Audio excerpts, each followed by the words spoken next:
குட்டி கதைகள். கதையின் தலைப்போ கடவுளின் விருப்பம்.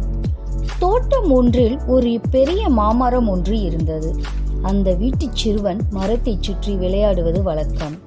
அச்சிறுவன் பள்ளி செல்ல தொடங்கினான். விடுமுறை நாட்களில் மட்டும் அம்மரத்திடம் விளையாண்டான். மாமரம் அவனை தன்னிடம் விளையாட அழைத்தது. நான் பள்ளி செல்ல ஆரம்பித்து விட்டேன், அதனால் உன்னுடன் விளையாட முடியாது என்றான் சிறுவன். ஒரு நாள் சோகமாக மரத்தடியில் அமர்ந்தான். மரம் அவனிடம் ஏன் வருத்தமாக இருக்கிறாய் என்று கேட்டது. அவன், எனக்கு இப்பொழுது கிரிக்கெட் மட்டை வாங்க வேண்டும், ஆனால் என்னிடம் பணம் இல்லை என்று வருந்தினான் சிறுவன். உடனே மரம், என்னிடம் உள்ள பழங்களை பறித்து விற்று நீ கிரிக்கெட் மட்டை வாங்கிக்கொள் என்றது. சரி என அவன் எல்லா பழங்களையும் பறித்து சென்றான். பின்பு அவன் மரத்தையே மறந்து விட்டான். அவன் ஒரு பெரிய மனிதனாக வளர்ந்து விட்டான். பின்பு ஒரு நாள் மரத்திடம் வந்தான். மரம் அவனை விளையாட அழைத்தது. எனக்கு என் குடும்பத்தை பார்க்கவே நேரமில்லை, எனக்கு வீடு ஒன்று வேண்டும், அதற்கு உன்னால் உதவ முடியுமா என்று கேட்டான் அந்த சிறுவன். மரம், தன்னிடம் உள்ள கிளைகளை உடைத்துக்கொள், உனக்கு வீடு கட்ட உபயோகமாக இருக்கும் என்றது. அவனும் பல மரக்கிளைகளை எடுத்துச் சென்றான். மீண்டும் பல நாள் அவன் மரத்திடம் வரவில்லை. வயது முதிர்ந்த கிழவனாக ஒரு நாள் மரத்திடம் வந்தான்.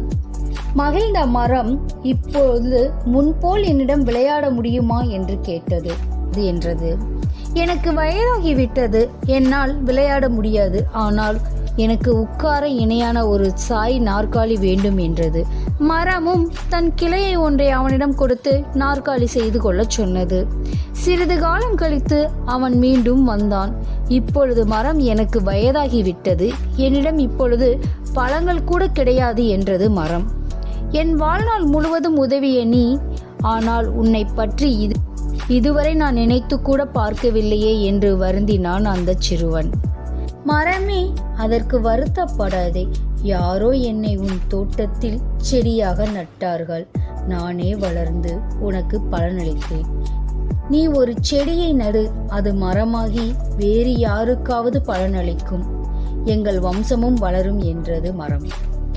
மரத்தை கடவுளாகவும் மரம் தந்த கனி, கிளை ஆகியவற்றில் கடவுள் தரும் ஆசீர்வாதமாகவும் ஒப்பிட்டு பாருங்கள்.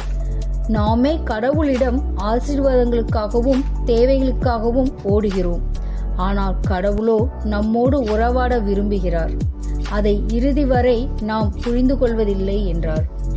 இந்த ஸ்டோரி உங்களுக்கு பிடிச்சிருந்துச்சுன்னா லைக் பண்ணுங்க, ஷேர் பண்ணுங்க, சப்ஸ்கிரைப் பண்ணுங்க. தேங்க்யூ.